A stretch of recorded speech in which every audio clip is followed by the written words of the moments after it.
লোকটা জান্নাতে যাবে, আল্লাহ তাআলা জাহান্নামের আগুনে পোড়াতে পোড়াতে ছাই। আল্লাহ বলবেন একটা মাত্র সেজদা দিয়েছে আমাকে, চালান দিয়ে দেখো পাওয়া যায় কিনা। খুঁজে আবার দেখো, খুঁজে খুঁজে একজনকে পাবে, মায়ের ছিটে ফোঁটা তার অন্তরে ছিল।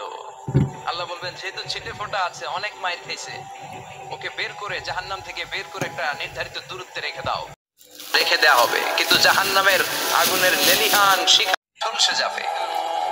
সে আল্লাহর ডেকে বলবে, মাবুদ তোমার কাছে আমি কিছু চাই না, জাহান্নাম থেকে তুমি আমাকে বের করেছো জীবন নদীর পানি, আমি আবার সজীবতা ফিরে